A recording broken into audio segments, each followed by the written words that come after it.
Welcome back عزیزان گرامی. ہم نے آیت 158 تک کر لیا ہے. سورہ آل عمران چل رہی ہے. 159 اعوذ باللہ من الشیطان الرجیم فبما رحمت من اللہ لنت لہم. بہت پیاری آیت ہے.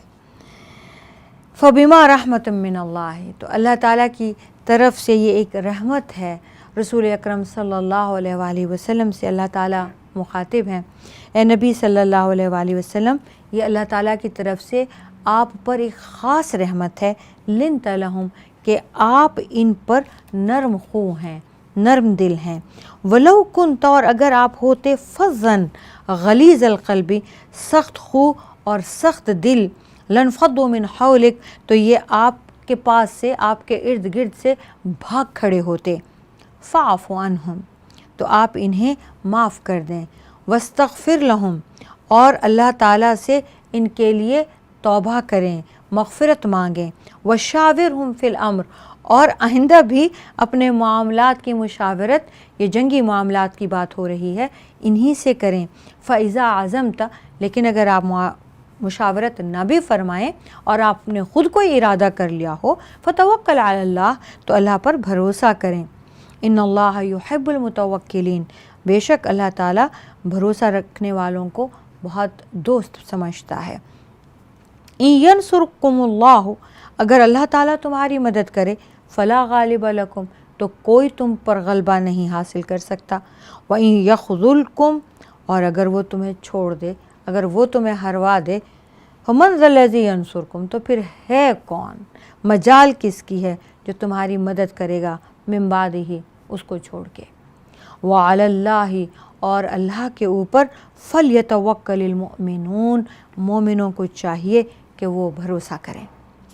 آپ صلی اللہ علیہ وآلہ وسلم کی بہت پیاری صفت، جو اللہ تعالیٰ کا خاص کرم بھی تھا رسول پاک صلی اللہ علیہ وآلہ وسلم پہ، اور خود رسول پاک صلی اللہ علیہ وآلہ وسلم کے اسوہ حسنہ اخلاق کریمہ کا خود اللہ تعالیٰ تعریف بھی کر رہے ہیں اور اپنا کرم بھی بتا رہے ہیں. اور آپ صلی اللہ علیہ وآلہ وسلم کی یہ خوبی، یہ وصف اعلیٰ، یہ کریمانہ وصف سب کو بتا رہے ہیں کہ آپ بہت نرم دل ہیں، بہت ہمدرد ہیں.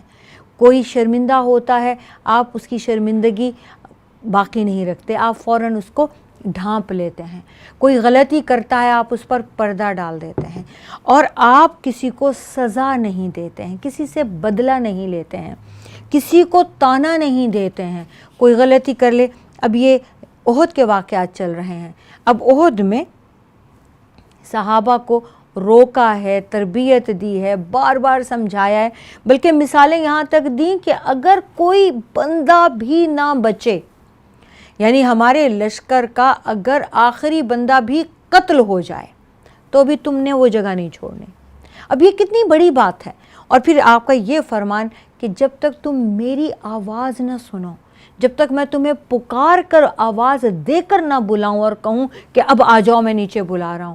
نیچے نہیں اترنا، یہ جگہ نہیں چھوڑنی. اب یہ بہت بڑی ہدایات ہیں جو جنگ کے زمانے میں تو یہ موت،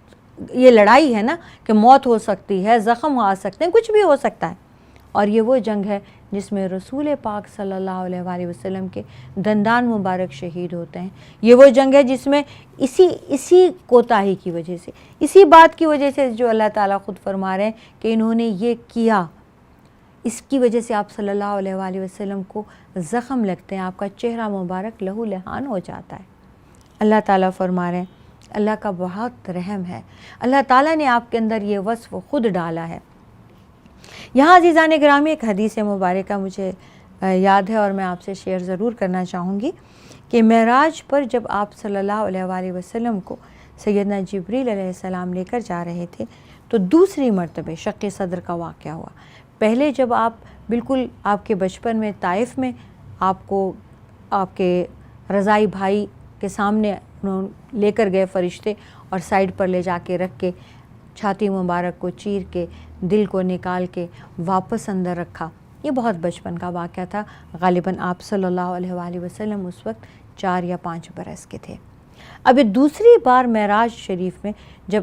آسمان پر لے جانے کی بات آتی ہے تو آپ صلی اللہ علیہ وآلہ وسلم کے ساتھ پھر شق صدر کا وہ ہوتا ہے کہ آپ کے دل کو اور آپ اپنی آنکھوں سے اسے دیکھ رہے ہیں کہ کیا ہو رہا ہے، کہ آپ کے دل کو نکال کے اس میں سے چند چیزیں نکال لی جاتی ہیں اور اس کو پھر دھو کے زمزم سے واپس وہیں رکھ دیا جاتا ہے۔ جو اندر ڈالا جاتا ہے وہ رحمت ہے، اور جو نکال دی جاتے ہیں یہ اللہ تعالیٰ وہ بتا رہے ہیں۔ کیا بتا رہے ہیں اللہ تعالیٰ؟ کہ آپ پر اللہ کی خاص کرم ہے، آپ پر اللہ تعالیٰ کی خاص رحمت ہے کہ آپ بہت نرم دل بھی ہیں، نرم خو بھی ہیں، یعنی گفتگو میں بھی آپ کے بہت پولائٹنس ہے، اتنی نرمی ہے کہ اب یہ غلطی کر چکے ہیں، اب یہ ڈرے ہوئے ہیں، اب ان کی وجہ سے آپ زخمی ہو گئے ہیں، ان کی وجہ سے مسلمانوں کو اتنا نقصان ہو گیا ہے، فتح ایک دم شکست میں بدل گئی ہے، 70 صحابہ شہید ہو گئے ہیں، حضرت سیدنا حمزہ رضی اللہ تعالیٰ عنہ شہید ہو گئے، جن کو آپ صلی اللہ علیہ وآلہ وسلم ایک لمحے کو بھی نہیں بھول پائے تھے۔ اتنے بڑے بڑے نقصان جن کی غلطیوں کی وجہ سے ہوئے ہیں، اب وہ شرمندہ ہیں۔ اب اللہ تعالیٰ فرماتے ہیں کہ آپ پہ تو اللہ کی خاص رحمت ہے، آپ کا تو کردار اس قدر عظیم ہے، اگر آپ سخت ہوتے، اگر آپ طیش میں آتے، اگر آپ غصے والے ہوتے، اگر آپ سخت کلامی فرماتے، اگر آپ سزائیں دینے والے ہوتے، یہ لوگ بھاگ کھڑے ہوتے، یہ آپ کے پاس بھی نہ آتے۔ آپ کو جو یہ ابھی پروانوں کی طرح آپ کے ارد گرد ہیں، تو اس میں آپ کی سب سے بڑی خوبی آپ کی نرم خوئی ہے، آپ کی نرم دلی ہے، آپ کا یہ وصف ہے کہ آپ سخت کلامی نہیں فرماتے، غصہ نہیں کرتے، سزائیں نہیں دیتے۔ اور پھر اللہ تعالیٰ خود سفارش فرما رہے ہیں، اللہ تعالیٰ کا یہ حکم ہے، اور اللہ تعالیٰ آپ صلی اللہ علیہ وآلہ وسلم کو فاعف عنہم، عفو درگزر۔ اب یہ عفو درگزر کیا ہے؟ چھوٹی غلطیوں پر ہے، اور یہاں پر تو بہت بڑی بڑی غلطیاں ہیں۔ اب بعض غلطیاں ایسی بھی ہیں کہ عفو درگزر سے بڑھ کر استغفار کی بات آ جاتی ہے، مغفرت تک، توبہ تک بات آ جاتی ہے۔ اب آپ انہیں خود بھی معاف کیجئے، اور اب آپ انہیں اللہ سے بھی معافی دلوائیے۔ وَاسْتَغْفِرْ لَهُمْ، اللہ تعالیٰ سے بھی ان کے لیے استغفار کی سفارش فرمائیے، استغفار طلب کیجئے، خود بھی معاف کر دیجئے، اللہ سے بھی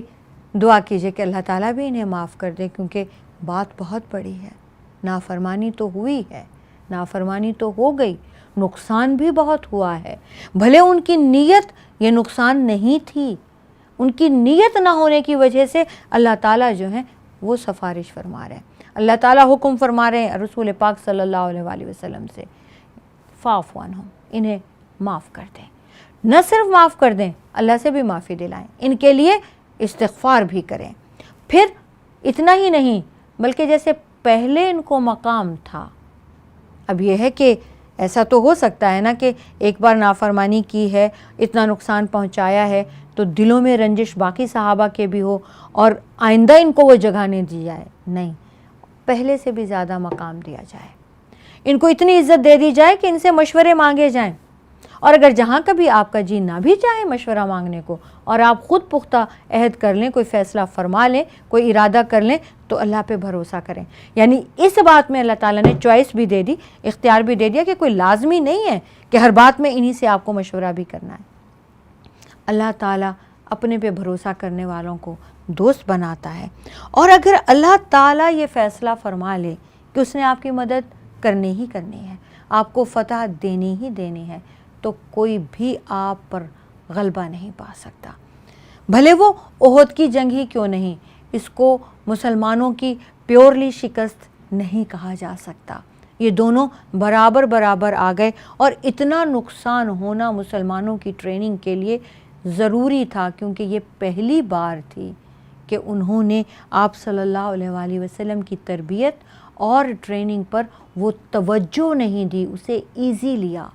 اس کو بھول جانے کی کوتاہی کر لی، اور جبکہ یہ نیت میں نہیں تھا کہ نعوذ باللہ وہ ایسا کریں گے، لیکن سزا بھی ہو گئی، اب معافی بھی ہو گئی، اور نہ صرف معافی ہوئی بلکہ اللہ تعالیٰ نے ان کو ان کی نیت کی وجہ سے نہ صرف معاف کیا، بلکہ رسول پاک صلی اللہ علیہ وآلہ وسلم سے بھی معافی بھی دلا دی، مقام بھی دلا دیا۔ اس کے بعد عزیزان گرامی، یہ پہلی کوتاہی اور یہ آخری رہی، اس کے بعد انہوں نے کبھی بھی رسول پاک صلی اللہ علیہ وآلہ وسلم کی، یعنی وہ اتباع میں بھی فرما برداری میں بھی، محبت میں بھی، اب نادانستگی میں بھی ان سے ایسی بھول پھر کبھی نہ ہوئی۔ اللہ تعالیٰ کے پاس ہے کون؟ ہے کسی کی مجال کے جسے اللہ تعالیٰ ہرا دے، جسے اللہ شکست دے دے، اس کو وہ فتح میں بدل دے؟ اللہ کے خلاف کوئی کسی کی مدد کر سکے؟ کسی کی مجال نہیں۔ جسے اللہ جتا دے، جسے اللہ مدد دے دے، جسے اللہ فتح اور نصرت دے دے، اسے ہرا کوئی نہیں سکتا، اسے شکست میں کوئی بدل نہیں سکتا۔ اور جسے خود رب شکست دے دے، ہرا دے، تو اس کو کوئی جتا نہیں سکتا، اس کی کوئی مدد نہیں کر سکتا، اس شکست کو فتح میں بدلنے کی کوئی مجال نہیں کر سکتا۔ اور مسلمانوں کا تو اصل میں سرمایہ ہی اللہ پہ بھروسہ کرنا ہے۔ مسلمانوں کو تو چاہیے کہ وہ اللہ پہ بھروسہ کریں۔ وما کان لنبی، اور نبی کا کام نہیں ہوتا ان یغل، کہ وہ بے وفائی کرے یا وہ خیانت کرے۔ ومن یغل، اور اگر کوئی خیانت کرے گا، یاتی بما، جو بھی اس نے کی ہوگی، غلہ، دھوکہ دہی یا خیانت، یاتی بما غلہ یوم القیامتی، تو وہ نبی وہ اپنے دھوکے کو، وہ اپنی خیانت کو خود لے کر قیامت کے دن روبرو اللہ کے ہو جائے گا۔ ثم توفی کل نفس، تو پھر ہر ایک شخص کو پورا پورا بدلہ دیا جائے گا، ما کسبت، جو اس نے کیا، وہم لا یظلمون، اور ان کے ساتھ کوئی بھی ظلم نہیں ہوگا۔ افمن اتبع، جو پوری زندگی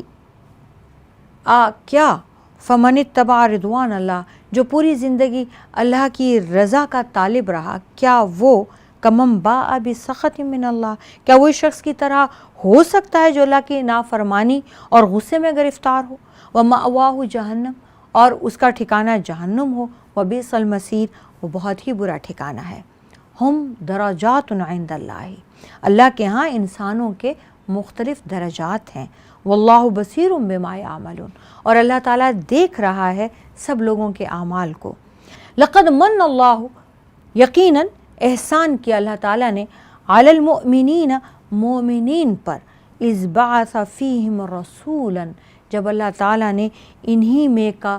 ایک رسول ان میں، من انفسہم، انہی میں سے ایک رسول ان میں مبعوث فرمایا، یتلو علیہم، وہ تلاوت کرتا ہے رسول، علیہم، ان کے سامنے، ان کے لیے وہ رسول آیات پڑھ پڑھ کر سناتا ہے، آیات ہی، اللہ کی آیات کو، وَيُزَكِّيهِمْ، اور وہ رسول انہیں پاک کرتا ہے، وَيُعَلِّمُهُمْ، اور وہ رسول انہیں سکھاتا ہے، الکتاب، کتاب، والحکمت، اور حکمت، دانائی، وَإِنْ كَانُوا، اور وہ تھے صرف، من قبل، اس سے پہلے، لفی ضلال مبین، کھلم کھلا گمراہی میں مبتلا تھے۔ اللہ نے مومنین پر بہت بڑا احسان کیا ہے، جو انہی میں سے انہی کے ہاں ایک رسول بھیجا، وہ ان کو اللہ کی آیات پڑھ پڑھ کر سناتا ہے، ان کو پاک کرتا ہے، اور ان کو اللہ کی کتاب اور حکمت کی تعلیم دیتا ہے، اور بے شک اس سے پہلے وہ لوگ صریح گمراہی میں مبتلا تھے۔ عزیزان گرامی، یہ ہم پہلے بھی بتا چکے ہیں کہ سیدنا ابراہیم علیہ السلام کی دعا تھی، اور اللہ تعالیٰ نے یہ بات بتا دی کہ مومنوں پر اللہ کا، ہم پر اللہ کا بہت بڑا احسان ہے کہ رسول پاک صلی اللہ علیہ وآلہ وسلم ہمارے نبی ہیں، ہم میں اللہ تعالیٰ نے انہیں مبعوث فرمایا، تلاوت کر کے انہوں نے پورے کلام کی، اللہ تعالیٰ کی کلام کی سب کو سنائی، اس کے بعد نہ صرف تلاوت پڑھ کے سنایا، بلکہ یہ امانت جوں کی تھی پہنچانے کے بعد اس کو سکھایا، کر کے دکھایا، اور پھر اس کے ذریعے اور اپنے ذریعے، اپنے اخلاق و سیرت پاک اور سیرت طیبہ کے ذریعے سب کی تزکیہ بھی کیا، اندر باہر سے پاک کر دیا۔ اولما، جب کبھی، اصابتکم، تم پر پہنچی، مصیبتن، کوئی مصیبت، قد اصبتم مثلیہا، تم نے ان پر دگنی مصیبت ڈال دی، قلتم ان ھذا، تمہارے ہاتھوں تمہارے دشمنوں کو بھی ہوئی تھی، پھر تم چلا اٹھے کہ یہ کہاں سے آ گئی، قل ھو من عند انفسکم، کہو یہ تمہارے اپنے آپ کی طرف سے ہے، ان اللہ علی کل شیء قدیر، اللہ تعالیٰ ہر چیز پر قدرت رکھتا ہے۔ عزیزان گرامی، یہ بات چونکہ پہلے بھی ہو چکی ہے تو یہ دوبارہ اس کو میں مختصراً بیان کر دوں کہ اللہ تعالیٰ فرماتے ہیں کہ جب جہاد کے لیے ایک مومن جاتا ہے، جب کوئی لڑتا ہے اللہ کی راہ میں، تو اس کو چوٹیں، زخم اور موت تینوں چیزیں ہو سکتی ہیں، لیکن اس کو یہ پتہ ہے کہ اگر اسے موت ملتی ہے تو وہ ہمیشہ کے لیے زندہ ہو جائے گا، وہ شہید کہلائے گا۔ اگر اسے زخم لگتے ہیں تو وہ زخم بھی اللہ کی راہ میں لگے ہیں اور وہ بھی اللہ کے پاس قرض حسنہ بن گئے ہیں، اللہ تعالیٰ اس کا بھی ان سے بہت بڑا اجر اور بدلہ اس دنیا میں بھی اور آخرت میں بھی دینے والا ہے۔ کافر بھی جنگ کرنے کے لیے گھر سے نکلا ہے، وہ بھی، اس کی بیوی بھی بیوہ ہوتی ہے، اس کے بچے بھی یتیم ہوتے ہیں، ان کو بھی زخم لگتے ہیں، انہیں بھی موت آتی ہے، مگر ان کے ساتھ نہ تو جنت کا وعدہ ہے، نہ شہادت کا وعدہ ہے، نہ اجر کا وعدہ ہے۔ تمہارے ساتھ یہ سارا کچھ ہے۔ ایک تو اللہ تعالیٰ نے یہ بتایا۔ دوسرے، جو لوگ پریشان ہو کر چلا اٹھے کہ یہ کیا، ہم تو ایمان والے تھے، ہمارے ساتھ یہ آج کیا ہو گیا احد کے دن، تو اللہ تعالیٰ نے فرمایا کہ تمہارے ساتھ یہ ہوا تو اس میں پہلے تو تمہاری اپنی غلطی کی وجہ سے ہوا۔ اللہ تعالیٰ نے تو تمہیں فتح دکھا دی، اللہ نے تمہیں فتح کا منہ دکھا دیا اور مدینے سے دور تک تم کفار کو دھکیل کر آ گئے، تم نے اپنی آنکھوں سے اپنی فتح دیکھ لی، اس کے بعد اپنی غلطی سے تم نے مصیبت بھی دیکھ لی، وہ فتح کو شکست میں بدلتا بھی تم نے اپنی غلطی کی وجہ سے خود دیکھ لیا۔ مگر بدر میں ان کے بھی تو 70 لوگ مارے گئے تھے، بدر میں احد سے دگنا نقصان ہوا تھا، اس وقت بھی تو اللہ تعالیٰ نے تمہارا ساتھ دیا، تمہیں فتح دی۔ وما اصابکم یوم التقی الجمعان، اور جو کچھ غزوہ احد کے موقع پر تمہیں تکلیف پہنچی، جس دن دونوں فوجیں آپس میں، دونوں لشکر ٹکرائے، فبإذن اللہ، تو یہ اللہ کے حکم سے ہوا، اس لیے وَلِيَعْلَمَ الْمُؤْمِنِينَ، اس لیے کہ اللہ تعالیٰ بھی جان لے اور تم کو بھی دکھا دے کہ اصل مومنین کون ہیں۔ وَلِيَعْلَمَ الَّذِينَ نَافَقُوا، اور یہ بات بھی کھل کر سامنے آ جائے کہ منافق کون ہیں۔ وَقِيلَ لَهُمْ، اور جب ان سے کہا گیا تعالو، آ جاؤ منافقین سے، قاتلوا فی سبیل اللہ، آؤ اور اللہ کی راہ میں ہمارے ساتھ مل کر جنگ کرو، دفاع کرو، ادفعوا، یا کم از کم چلو تم لڑائی نہیں کر رہے۔ جب عبداللہ بن ابی بن سلول 250 لوگوں کو لے کر الگ ہو گیا کہ ہم تو اے محمد صلی اللہ علیہ وآلہ وسلم، ہم کلمہ کی حد تک ٹھیک ہے، نماز کی حد تک ٹھیک ہے، روزے کی حد تک ٹھیک ہے، یہ خون خرابہ ہم سے نہیں ہوتا، اور اس وقت جہاد ہی اکیلی پہچان تھی مومن کی اور منافق کی۔ اب آپ صلی اللہ علیہ وآلہ وسلم نے انہیں ایک اور آپشن بھی دے دیا کہ اچھا ٹھیک ہے، تم اگر آگے پہلی صفوں پہ نہیں آتے نا تو پیچھے کھڑے ہو جاؤ، ہمارا دفاع ہی کر لو، یا اس درے پہ کھڑے ہو جاؤ تاکہ تمہیں دیکھ کر کوئی اندر آنے کی مجال نہ کرے۔ تو انہوں نے کہا، قالو، کہنے لگے، لو نعلم قتالا، اگر ہمیں پتہ ہوتا کہ جنگ کیسے لڑتے ہیں، لتبعناکم، تو ہم ضرور تمہارے ساتھ شامل ہو جاتے۔ ہم للکفر یومئذ اقرب منہم للایمان، وہ اس دن کفر کے زیادہ قریب تھے ایمان کی نسبت۔ یقولون، وہ کہتے تھے، بافواہہم، اپنے منہ سے، ما لیسا، جو نہیں تھا، فی قلوبہم، ان کے دلوں میں، واللہ عالم، اور اللہ جانتا ہے، بما یکتمون، جو کچھ کہ وہ چھپا رہے تھے۔ یہاں پہ منافقین کی احد کے زمانے میں بالکل کھلم کھلا پہچان کرا دی گئی کہ یہ منافق ہیں، جو بات کرتے ہیں وہ بات کرتے ہیں جس سے ان کا دل جو ہے ساتھ نہیں دیتا۔ الذین قالوا، یہ وہ لوگ ہیں جنہوں نے کہا، کہتے ہیں، لاخوانہم، اپنے بھائیوں کے بارے میں، وقعدوا، اور خود بیٹھے رہتے ہیں، لو اطاعونا، اگر یہ ہماری بات مان لیتے،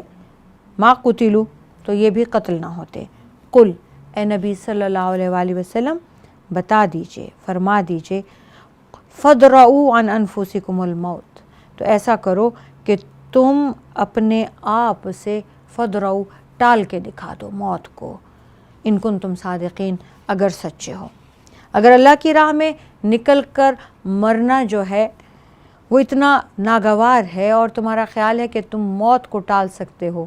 گھر میں نہیں آئے گی اور کہیں نہیں آئے گی، صرف جہاد پہ جانے والے مریں گے اور باقی کوئی نہیں مرے گا، تو پھر موت کو ٹال کر دکھا دو، پھر یہ تم ایک بار کہہ تو دو کہ کہیں پر بھی کبھی موت نہیں آئے گی۔ وَلَا تَحْسَبَنَّ، اور دیکھو کبھی گمان نہ کرنا، الَّذِينَ قُتِلُوا، ان لوگوں کے بارے میں جو مارے گئے، فی سبیل اللہ، اللہ کی راہ میں، امواتن، کہ وہ مردے ہیں، بل احیاء، نہیں بلکہ وہ تو زندہ ہیں، عند ربہم، اپنے رب کے پاس ہیں، یرزقون، رزق پا رہے ہیں، کھلایا پلایا جا رہا ہے ان کو، فرحین، بہت خوش ہیں، بما، اس چیز سے، آتاہم اللہ، جو اللہ نے انہیں دیا ہے، من فضلہ، اپنے فضل سے، ویستبشرون، اور وہ خوشخبریاں بھیج رہے ہیں، بالذین، ان لوگوں کو، لم یلحقوا، جن سے ابھی وہ ملے نہیں ہیں، بہم من خلفہم، جو ان کے بعد پیچھے رہ گئے ہیں، ابھی وہ پہنچے نہیں ہیں شہید ہو کر ان تک، اللہ، کہ یاد رکھنا، لا خوف علیہم، کہ کوئی خوف نہیں ہے، ولا هم یحزنون، اور نہ ہی کوئی غم ہے اس کے لیے جنہیں ابھی شہید ہونا ہے۔ وہ ان تک یہ خوشخبریاں یہاں سے جنت سے بیٹھے بھیج رہے ہیں کہ آ جاؤ، شہید ہو کے آنا، اس لیے کہ شہیدوں پر کوئی خوف نہیں ہے، کوئی غم نہیں ہے۔ یستبشرون، خوشیاں منا رہے ہیں، بنعمت من اللہ، اللہ تعالیٰ کی نعمت سے، وفضل، اور اللہ کے فضل سے، وان اللہ، اور یہ کہ اللہ تعالیٰ، لا یضیع، ضائع نہیں کرتا، اجر المؤمنین، مومنوں کے اجر کو۔ عزیزان گرامی، یہاں ایک چھوٹا سا واقعہ ہے۔ حدیث مبارکہ میں آپ صلی اللہ علیہ وآلہ وسلم نے فرمایا کہ اللہ تعالیٰ جنتیوں کو اپنا دیدار کرائیں گے، اور جو شہید ہوں گے جنت کے بھی، جیسے اللہ تعالیٰ نے قرآن میں فرمایا کہ لوگوں میں بھی اللہ تعالیٰ نے رتبے رکھے ہیں، جنت میں بھی رتبے اور مقام ہیں۔ جنتوں میں بھی سب سے اعلیٰ مقام انبیاء کا ہے، پھر صدیقین کا ہے، پھر شہداء کا ہے۔ جن کو اللہ تعالیٰ بہت زیادہ اپنا دیدار عطا فرمائیں گے وہ شہید ہوں گے۔ شہداء کو جنت میں سب سے زیادہ اللہ رب العزت کا دیدار نصیب ہوگا۔ اور جب کوئی بھی ناحق قتل ہو یا جب کوئی اللہ کی راہ میں شہید ہوتا ہے تو اللہ تعالیٰ اسے اس کی شہادت کے وقت بھی اپنا دیدار نصیب کرتے ہیں، اور اللہ تعالیٰ اس کو یہ پیغام دیتے ہیں کہ تم بالکل صحیح ہاتھوں میں ہو، صحیح جگہ پہ آ رہے ہو، تم میرے پاس آ رہے ہو، اور تمہیں قتل کرنے والے کے اوپر تمہاری زندگی میں تم نے جتنے بھی بطور انسان کے غلطیاں اور گناہ کیے ہیں اس پر ڈال دیے گئے ہیں۔ اب کیا خوف ہے؟ اب کس بات کا خوف؟ اب کس بات کا غم؟ اب تو جب حساب کا دن آئے گا تو شہید کے پاس تو کوئی برائی ہے ہی نہیں، اس کی تو ساری برائیاں، سارے گناہ اس کو شہید کرنے والے کے اوپر ڈال دیے گئے ہیں۔ اب ایک اور بات جو رسول پاک صلی اللہ علیہ وآلہ وسلم سے ثابت ہے، آپ نے فرمایا کہ جنت میں جب اللہ تعالیٰ دیدار فرمائیں گے تو آپ صلی اللہ علیہ وآلہ وسلم اللہ تعالیٰ سے یہ اپنی خواہش کا اظہار کریں گے، یا رب مجھے